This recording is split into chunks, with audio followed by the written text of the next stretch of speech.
Now when it comes to using tables and tabs within tables, suddenly we hit a problem. We've seen previously that you can start in a cell and tab to the next cell, to the next cell, to the next cell, to the next cell, to the next cell. Well, that sort of denies the ability to tab within cells. However, Word finds a way around everything. So if I start here in my second table with China and tab, it takes me into their population. But what happens if I actually just want to come across here and put some more content?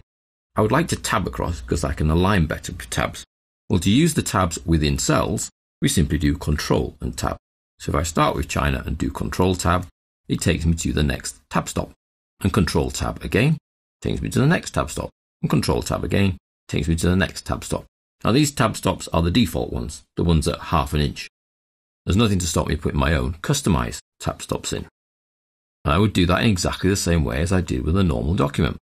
In this cell, any tab stops I place between there and there will affect that cell only. If I highlight all those cells and then put some tab stops in, they'll affect every single cell.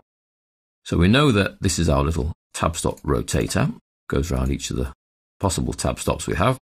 I'd like a center tab stop at about here, just about the 1½ inch point. If I click there, I get a 1½ inch tab stop that is center aligned. So if I start from China and do Control Tab, you'll see that it takes me to the center aligned tab stop. If I delete the return that's appeared, then I can put in the dialing code for China, international dialing code, +86. And again, return needs to be deleted. I come down to India and I can Control Tab, brings me to the same place, and that's +91. You can see that as they're typed in, they are center aligning around that tab point. United States, Control Tab, +1, and that center aligns around the characters. So you can see because the United States has only got a single international dialing code, it sits down the middle of the others. Indonesia, Control Tab, +62. Brazil, Control Tab, +55.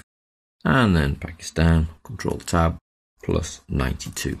So I can use tab stops within cells. It's simply Control Tab to move to the next tab stop.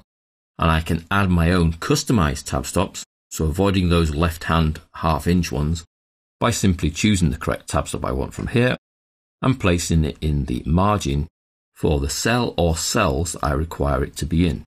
So I wanted it in more than one cell, so I had to highlight the whole column, then place a tab stop, and then I saw that I could tab across to that tab stop.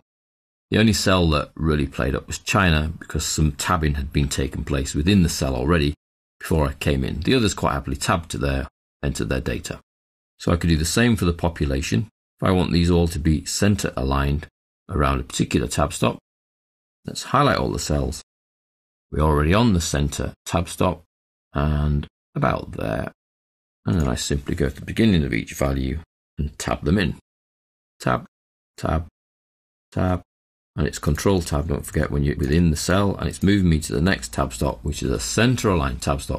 So each of these populations are center aligned as opposed to being left aligned as they were. So you're in charge, as usual. You just have to know which commands to choose.